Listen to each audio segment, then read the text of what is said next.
Hi and welcome to a deck tech video for an orzhov card drawing commander. This is Ketramose, the New Dawn, built by my friend Frilio, who has been appearing in some of our gameplay videos. So this orzhov boss is 1 black, 1 white and 1 generic, with Menace, Lifelink and Indestructible being a god and a 4/4, so that's a lot of keywords and power and toughness on a very low CMC cost. However, it can't attack or block unless there are 7 or more cards in exile. Now it doesn't state your exile, it's any exile, and in a multiplayer 4-pod game you're going to have a lot of opponents that are exiling cards here and there. So in general, this is going to be active as a creature that can attack and block quite early in the game. Then it has, whenever 1 or more cards are put into exile from graveyards and or battlefield during your turn, you draw a card and you lose a life. And that's from where it's getting its card draw capacity, so a very low CMC, only 2 colors, but a card drawing ability. It's okay. However, this card drawing ability is an ability that can happen over and over. It's something you can just trigger more and more on the same turn. Thrasius, for example, can activate infinitely, but you need infinite mana to be able to do that, so you will basically stop activating Thrasius once you run out of mana. Whereas something like Tymna can only draw cards whenever you connect in combat. Where this commander is more similar to the Gitrog monster, that is basically drawing cards until to the point on how many times you can make the frog trigger. And there are potential loops here. For example, Leonin Relic-Warder.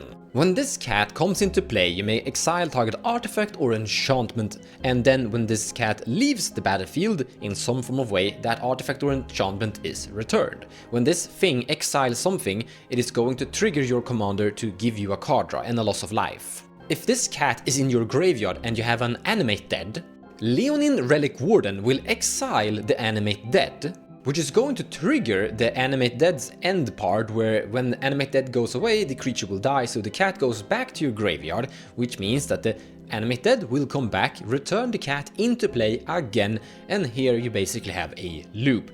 Animate dead is going into exile and then back into the battlefield over and over and creating triggers along the way. So you can basically pay any amount of life and draw that amount of cards. All you really need is your commander in play, Entomb and an animate dead. Necromancy will also do the job. But just on a casual cast, Leonin Relic-Warder will give you a card draw. So once you have basically drawn all of the cards, how are you going to win the game? That part is entirely up to you. For example, we have added Bolas Citadel together with Sensei's Divining Top and Aetherflux Reservoir, something you could naturally draw into, together with some rituals and fast mana, to be able to cast the things. But you can add various different orzhov combos inside the decklist that you could naturally just draw into, but also have just to be less commander focused, commander dependent.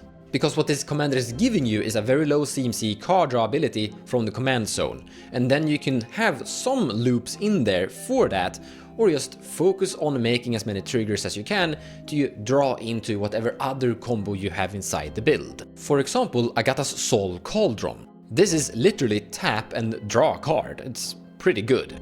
But this also means we can add the entire Francisco Walking Ballista Agatha Soul's Cauldron combo. Agatha Soul's Cauldron is already amazing in this build, so why not add the rest of the combo? So you have Walking Ballista Engrave, Francisco in play and Agatha Soul's Cauldron in play. Activate Cauldron, remove Walking Ballista and put a +1/+1 counter on Francisco. Then remove that counter and you deal 1 damage to a player and explore, and if the top card is not a land, you have infinite damage. But we have lots of different potential cantrips. Deadly Relic, Swords to Plowshare, Path to Exile, Soul's Partition, March of the Outwardly Light, Cling to Dust, Surgical Extraction, Static Prison, Touch the Spirit Realm. All of these cards are basically going to do what they do and then give you a card draw, as they are exiling something from either the graveyard or the battlefield. And that takes us to one of my favorites. Fairy Macabre, or however you pronounce this thing. I've heard people say Fairy Macabre and things like that. But basically discard this thing without paying mana for it, exile up to 2 cards from graveyards, which is basically a very good interaction to disrupt graveyard strategies in instant speed without paying mana for it, and this can't be counterspelled, it's an ability, you just discard it from your hand, that's it. The card is absolutely amazing, and it's literally just pay 1 life, draw a card, and hurt someone's graveyard at the same time.